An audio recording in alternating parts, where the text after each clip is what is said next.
Assalamualaikum warahmatullahi wabarakatuh. Perkenalkan, nama saya Muhammad Zulfikar Janata, NIM 241151007.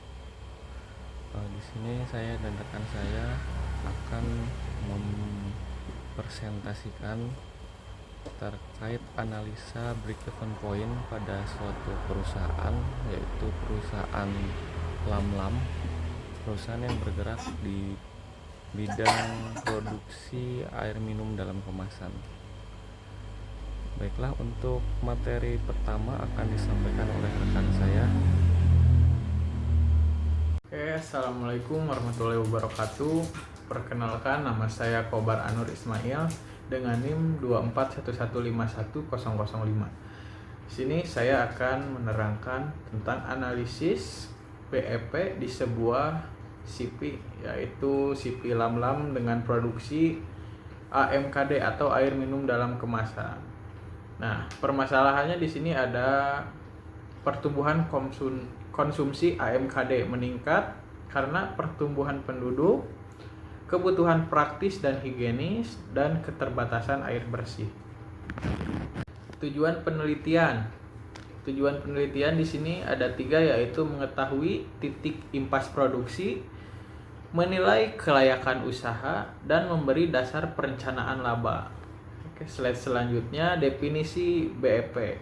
Yang kita ketahui, BEP adalah suatu keadaan perusahaan di mana keadaan tersebut perusahaan tidak mengalami keuntungan ataupun kerugian. Jadi keseimbangan di perusahaan tersebut, impas atau pengoperasiannya tuh tetap.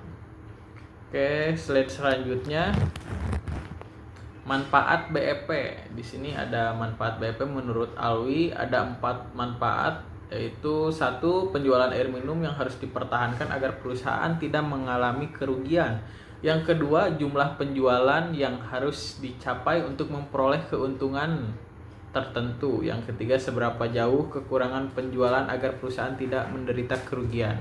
Dan yang keempat, ada pengetahuan di mana efek perubahan harga jual, biaya, dan volume penjualan terhadap keuntungan yang diperoleh. Selain menurut Alwi, ada juga menurut Hanarap, yaitu analisis laporan keuangan dapat menggunakan rumus break-even point, yaitu untuk mengetahui hubungan antara penjualan, biaya, dan laba. Terus untuk mengetahui struktur biaya tetap dan biaya variabel, kemampuan perusahaan dalam menekan biaya dan membatasi di mana perusahaan tidak mengalami laba dan rugi. Yang keempat, hubungan antara cost, volume, harga, dan laba. Di sini ada persamaan. Kita akan sedikit menjelaskan tentang grafik yang ada di pinggir, yaitu ada grafik ongkos produksi yang terdiri dari bagian A adalah ongkos tetap dengan simbol FC, dan B ongkos variabel dengan simbol PC, dan ongkos total dengan simbol TC. Nah, di sini ada rumusnya dengan rumus, yaitu ongkos total atau TC sama dengan ongkos tetap ditambah ongkos variabel. Seperti itu. Dan ada beberapa cara yang akan diasumsikan. Kita terangkan sedikit. Dalam analisis titik impas selalu diasumsikan bahwa total pendapatan atau total revenue diperoleh dalam penjualan semua produk yang diketahui. Nah, kita lanjut ke grafik BEP-nya. Di sini ada grafik BEP yang ditunjukkan oleh beberapa garis. Di sana ada garis ungu untuk menentukan BEP-nya, dan ada garis merah tentang kerugian atau PC, tentang FC berarti garis merah, dan variable cost-nya ada di garis biru atau PC. PC-nya ada di garis biru, dan ada variable cost di garis yang kuning, terus pendapatan di garis yang hijau. Biasanya BEP ini terjadi ketika grafiknya tuh menyilang. berada di titik pertemuan antara rugi dan pendapatan. Oke, dengan rumus seperti berikut, BEP sama dengan FC per harga jual, P harga jual per unit, dan C untuk biaya variabel per unitnya. Oke. Nah, terus di sini ada jenis penelitian. Penelitian ini menggunakan penelitian kuantitatif, dengan penulis akan melakukan pengumpulan data yang akan dibutuhkan sehubung dengan permasalahan dan akan diteliti. Oke, terus ada penelusuran pustaka. Penelusuran pustaka dilakukan untuk mendapatkan gambaran klasifikasi biaya-biaya dan cara-cara menganalisis dan penelitian yang akan dilakukan. Terus ada survei awal dan lokasi penelitian. Nah, survei awal dan lokasi penelitian ini hampir sama ya. Oke, di lokasi penelitiannya yaitu ya di CP Lamlam di wilayah Nando, Kecamatan Mangpang, Kabupaten Bima, Nusa Tenggara Barat. Terus ada pengembalian data, melakukan pengembalian data komponen biaya yang telah dibutuhkan semasa dalam pengembangan atau penelitian jurnal ini, yaitu ada biaya tetap, press-cost, fixed cost, dan ada biaya tidak tetap, variable cost. Oke, yang dimana biaya tetap ada biaya perawatan, biaya sewa bangunan, biaya perawatan, biaya gaji pegawai tetap, biaya operasional kendaraan. Terus di biaya tidak tetapnya ada bahan baku, biaya bahan penolong, terus ada biaya pengoperasian alat, dan ada biaya gaji pegawai produksi. Terus komponen biaya masih sama seperti yang tadi, biaya di atas ada biaya tetap yaitu peralatan, sewa, perawatan, gaji tetap, dan operasional kerja. Terus ada variable cost atau biaya variabel, yaitu ada bahan baku, bahan penolong, dan produksi. Terus di sini ada produksi AMKD per bulannya. Nah, di sini diterangkan bahwa 1 cup berisi 220 ml dibagi 500 dus. Terus botol 600 ml ada 30 dus, dan botol 1500 ml ada 20 dus, dan galon yang 19.000 ml ada 2000 galon. Itu untuk produksi perharinya ya. Terus di sini ada produksi bulanan, diterangkan yaitu rata-rata produksi bulanan di sini ada mencapai 2.420.287 liter. Terus dengan harga penjualan yaitu 1.144,29 rupiah per liternya. Oke, sekian dari saya. Untuk slide selanjutnya akan dijelaskan oleh Pak Julfikar. Terima kasih. Baik, sebelumnya telah diketahui data produksi perusahaan Lamlam ini, baik data produksi per bulan, kuantiti per bulan, maupun data produksi kuantiti per harinya, yang mana ini dibuat dalam kurun waktu atau periode 1 tahun. Selanjutnya di sini juga telah diketahui rata-rata produksi bulanan dari Januari hingga Desember pada periode tahun 2015-2016 dengan harga jual per liter yaitu 1.149,29. Di sini didapatkan pendapatan berdasarkan hari kerjanya dengan total Rp29.127.444 dalam 1 tahun. Data selanjutnya adalah terkait fixed cost yaitu di 3 miliar rupiah kurang lebih. Kemudian variable cost-nya di 41 miliar, yang mana itu mencakupi data-data seperti bahan baku, bahan penolong, dan juga biaya produksi. Dari data fixed cost dan juga variable cost akan didapatkan total cost. Selanjutnya di sini kita perlu mengetahui juga terkait total pendapatan. Total pendapatan dapat dihitung dalam skala per bulan maupun per tahun ya. Di sini untuk pendapatannya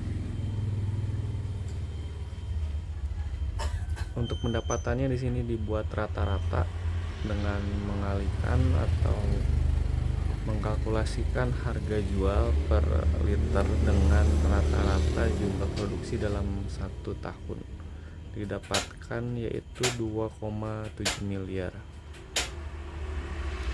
Dan berikut ini adalah susunan data menggunakan tabel untuk mengetahui break even point.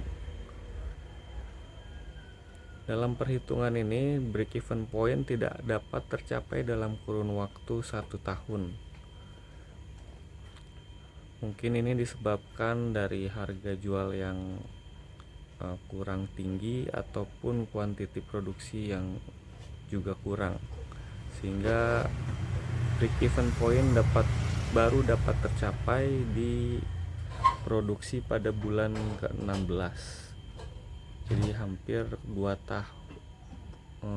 tahun break even point baru bisa tercapai. Untuk kuantiti produksinya sendiri pada titik break even point adalah di angka 38 juta liter. Sedangkan untuk total revenue-nya atau total pendapatannya ialah di 44,4 miliar.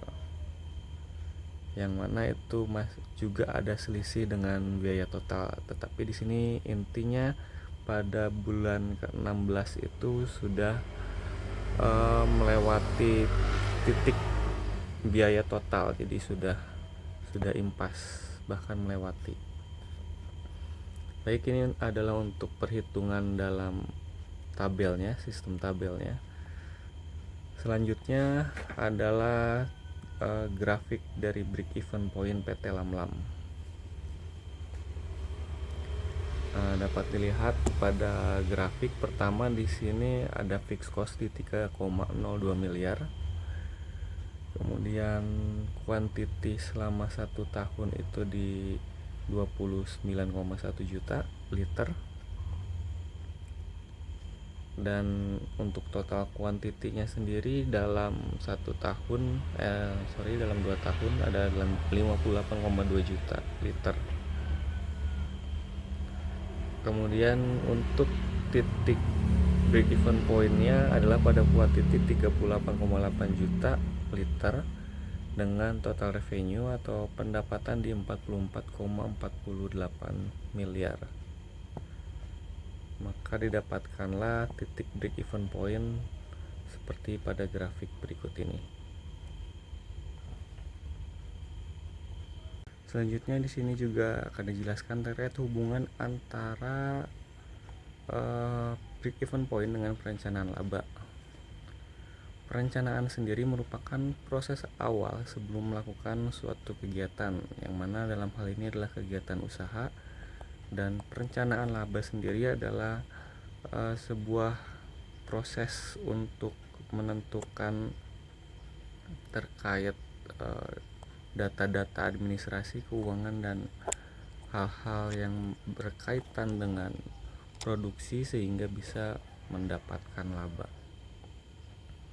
Antara analisa break even point dengan perencanaan laba mempunyai hubungan yang kuat, sebab analisa break even point dan perencanaan laba sama-sama berbicara dalam hal anggaran, atau dalamnya mencakup anggaran yang meliputi biaya harga produk dan volume penjualan yang kesemua itu mengarah ke perolehan laba.